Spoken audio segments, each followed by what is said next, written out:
April মাসের প্রায় 15 তারিখ হতে চললো। তো এই সময় এসে আমরা ছাদ বাগানে কী কী শাকসবজির গাছ বসাতে পারি বা কী সবজির গাছ আমি আজকে বসাবো সেটাই আপনাদের সঙ্গে শেয়ার করব। তো তার আগে আমার ছাদ বাগানের কিছু গাছের আপডেট আপনাদের সঙ্গে শেয়ার করি। তো আমরা যখনই কোনো গাছ নার্সারি থেকে কিনে আনি, তো সেই গাছটা কিনে আনার পরে সেই গাছে আমাদেরকে কিন্তু আগে চারা বা বীজ আমাদেরকে তৈরি করতে হবে, যাতে সেই গাছটা থেকে আমরা প্রচুর পরিমাণে আরও নতুন নতুন গাছ তৈরি করতে পারি। তো সেরকমই নয়নতারার যে গাছগুলো আমি কিনে এনেছিলাম, তো দুটো গাছ নষ্ট হয়ে গেছে, 3টে চারা আমার কাছে আছে বা 3টে গাছে ফুল হচ্ছে। তো আমি কি করেছি, আগেই কিন্তু গাছে বীজ রাখতে শুরু করে দিয়েছি, যাতে এই গাছগুলো নষ্ট হয়ে গেলেও নতুন নতুন চারা যেন আমার কাছে তৈরি হয়ে যায়। তো আমি সেই জন্য সবসময় চেষ্টা করব নতুন নতুন গাছ তৈরি করার, যে গাছটাই ছাদ বাগানে আসবে সেখান থেকে যাতে প্রচুর পরিমাণে চারা আমরা তৈরি করতে পারি।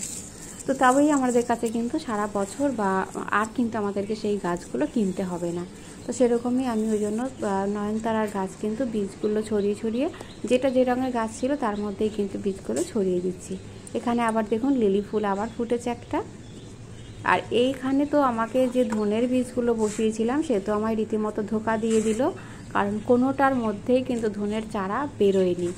এই মাটির টবে বসিয়েছিলাম আর একটা হচ্ছে গ্রো ব্যাগে বসিয়েছিলাম। তো মাটির টবের মধ্যে অবস্থা দেখুন, পর্তুলিকার চারায় ভর্তি হয়ে গেছে, আর ওর মধ্যেই তৈরি হয়েছে একটা শশা গাছ।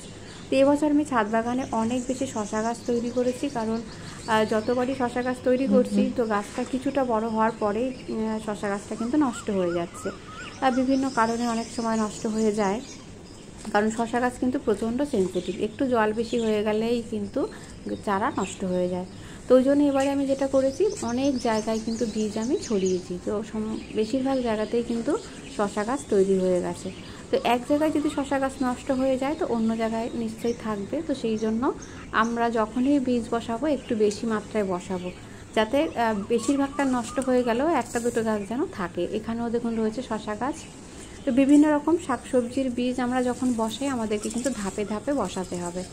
একদিকে যেমন গাছে বরবটি ফলছে দেখুন, আর এখন যেহেতু প্রখর গরম, এই সময় কিন্তু খুব বেশি ফলন হবে না। তাই আমরা কি করব, কিছু গাছে যেমন সবজি ফলছে, আবার নতুন করে এখন যদি আবার আমরা কিছু বীজ বসিয়ে দিই, তাহলে কি হবে, কি গরমটা শেষ হতে না হতেই আবার কিন্তু আমরা নতুন গাছে আবার সবজি পাবো, বা যে গাছগুলোতে সবজি হচ্ছে সেটা শেষ হতে না হতে আবার নতুন করে সবজি গাছ তৈরি হয়ে যাবে।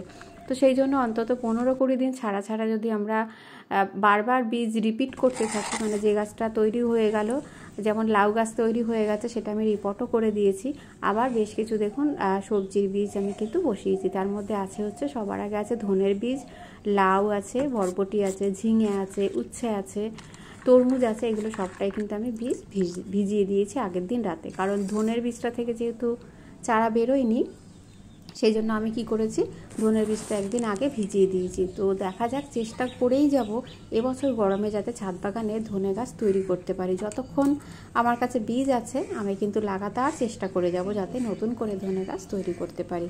তো আমরা সারা বছর যদি শাকসবজি খেতে চাই তাহলে সারা বছরই কিন্তু আমাদেরকে চারা সবসময়ের জন্য বসাতে হবে বা বীজ আমাদেরকে বসাতে হবে।